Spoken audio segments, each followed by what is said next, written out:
Hello, everyone, and welcome to History of Sport. Today, I will take you back to 1895 and a small gym in Massachusetts. There, a man with a revolutionary idea was about to change the world of sports forever. I'm talking about the birth of volleyball, one of the most popular team sports in the world with over 800 million players worldwide. But how did this sport come about? Who invented it, and why? What were the original rules, and how have they changed over time?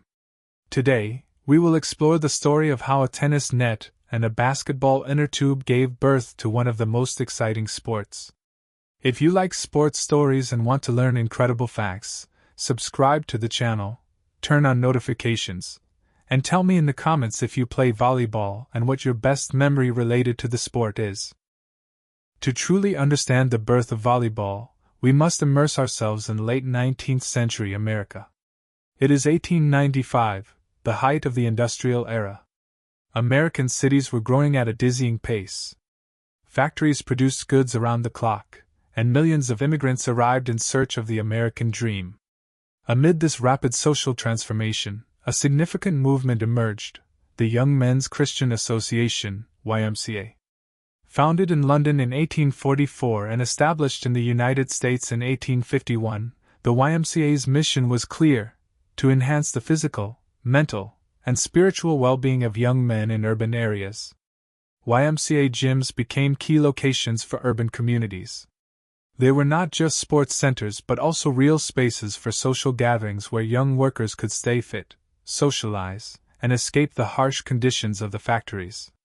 It is precisely in this environment that another sport destined to revolutionize the world was born a few years earlier, in 1891, basketball, which we discussed in a previous video.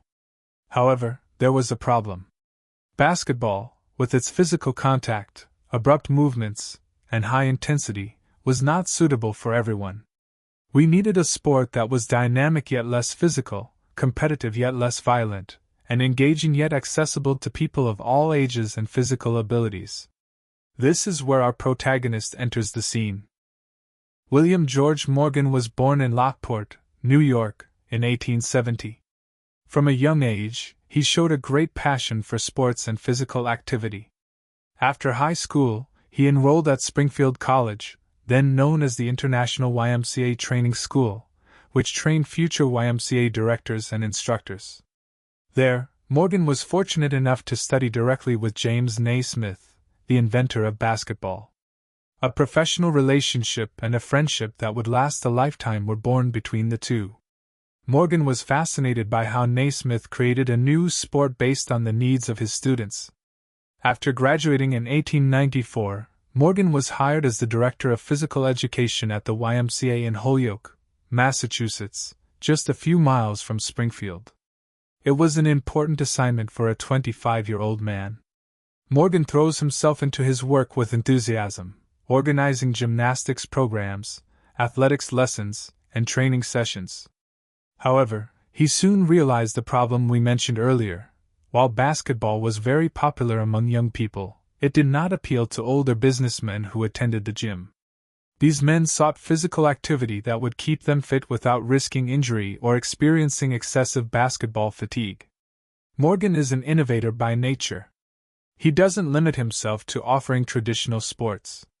He wants to create something completely new. So, in the winter of 1895, he began working on his invention. His creative process is methodical and rational. He took out a notebook and started writing down features the new game should have. It should be playable indoors during the winter. It should involve many people at the same time to encourage socialization. It should be easy to learn. It should minimize physical contact. And it should be dynamic enough to provide good physical exercise. Morgan is intelligent and pragmatic. Rather than starting from scratch, he looks at existing sports and tries to get the best out of each one. For example, he takes the idea of the net that divides the tennis court into two parts. This physical barrier eliminates contact between teams while maintaining competition. Players can compete without ever touching each other, which drastically reduces the risk of injury. He takes the idea of playing with a ball and involving many players at the same time from basketball. However, unlike in basketball, Morgan wants the ball to never touch the ground and to always remain in the air to increase dynamism and unpredictability. He takes the concept of batting from baseball and some game elements from handball. It's a melting pot of ideas that Morgan blends creatively. However, there is a fundamental practical problem: which balls should be used?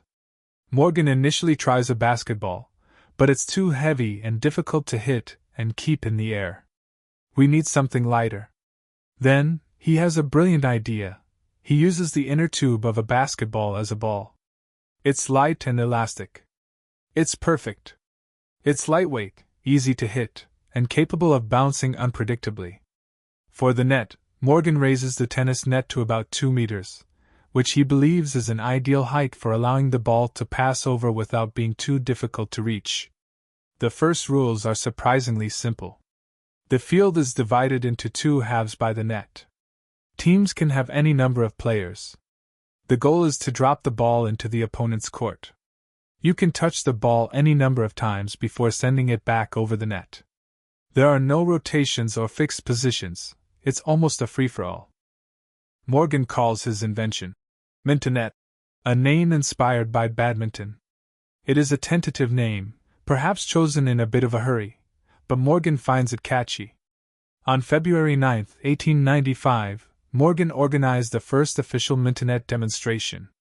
He invited his colleagues at the YMCA, including Professor Luther Halsey Gulick, the director of the School of Professional Physical Education at Springfield College. Morgan was nervous but confident. He had prepared everything meticulously. The demonstration is a success. The players, who were all Holyoke businessmen, showed enthusiasm. The game is smooth, fun, and competitive but not violent. Impressed, Gulick encourages Morgan to further develop the game and write a more detailed rulebook. After the demonstration, Morgan works to refine the rulebook. He organizes more matches, collects feedback, and makes changes. It is an ongoing process of refinement. However, something important happened during one of the first demonstrations. Professor Alfred T. Halstead observed the game and noticed that the main action consisted of volleying, hitting the ball on the fly before it hit the ground. Halstead then suggested a new name: Volleyball. The name is perfect.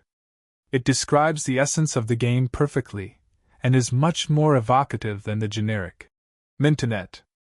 Morgan immediately accepts the suggestion, and from that moment on, the sport is known as volleyball. Initially, the game spread rapidly within the YMCA network.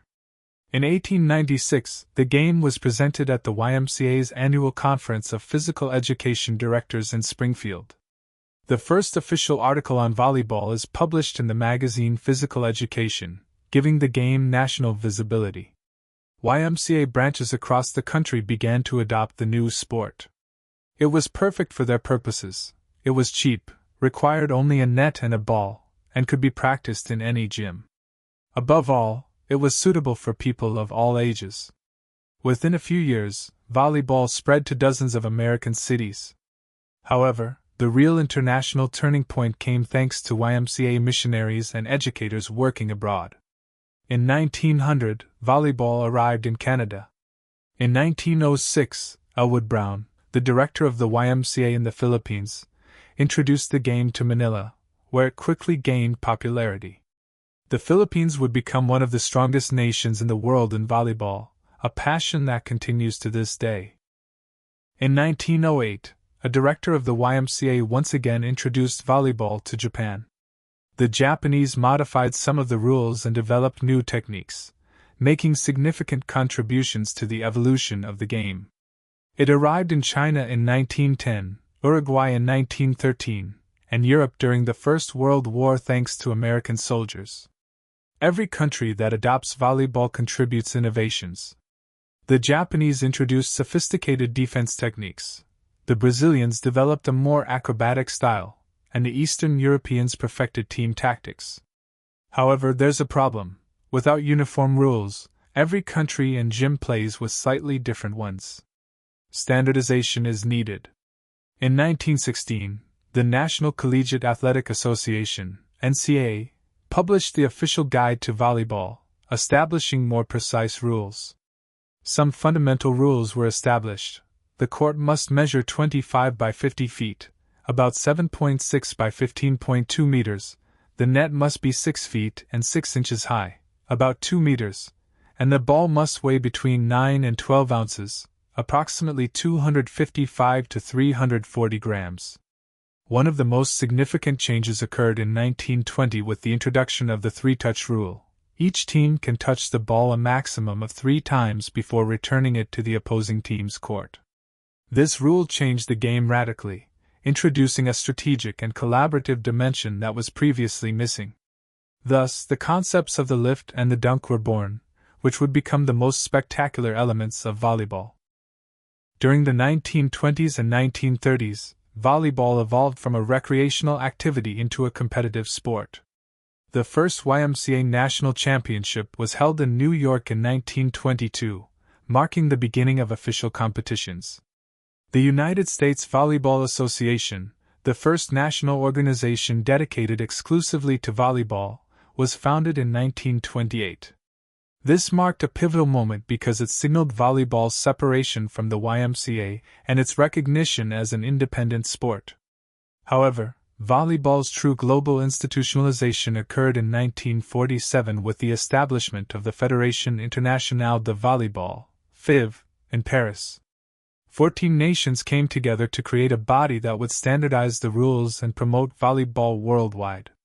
The first men's world championship was held in Prague in 1949 and was won by the Soviet Union.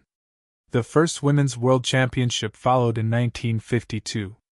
Volleyball was becoming a global sport with emerging powers in Eastern Europe, Asia, and South America. It entered the Olympic Games in 1964 in Tokyo. Born in a small gym in Massachusetts, volleyball is now an Olympic sport played in front of millions of spectators worldwide. In a legendary final, the Japanese won the women's gold medal in front of their home crowd, while the Soviets dominated the men's tournament. Professional leagues were established in Italy, Brazil, Russia, and Japan in the 1970s and 1980s. Players became true professional athletes, and tactics became increasingly sophisticated. In 1987, beach volleyball was added as a variant and became incredibly popular. Although it has been played on the beach since the 1920s in California, it only became a professional sport in the 1980s. It also entered the Atlanta Olympics in 1996. The rules continued to evolve. In 1998, the libero was introduced, a player who specializes in defense and wears a shirt of a different color. The rally point system adopted in 1999 awards a point for each action, regardless of who's served. Since that winter of 1895 in a Holyoke gym, William Morgan's brilliant intuition has given rise to a sport involving hundreds of millions of people worldwide. Morgan didn't set out to create the sport of the century. He simply wanted to find an activity that suited its older members. But that practical solution proved to be universal. Volleyball is a democratic sport. It can be played on a tropical beach, in a mountain gym, by children, the elderly, Olympic professionals, and Sunday amateurs. It unites people and requires collaboration, strategy, athleticism, and game intelligence. William Morgan died in 1942 at age 72, but his legacy lives on in every gym, on every beach, and on every court where a ball is hit over a net. He created something that went far beyond his initial expectations. I hope you enjoyed this journey through the history of volleyball. If you found this video interesting, please like it and subscribe to the channel for more content on the history of sports. See you in the next video.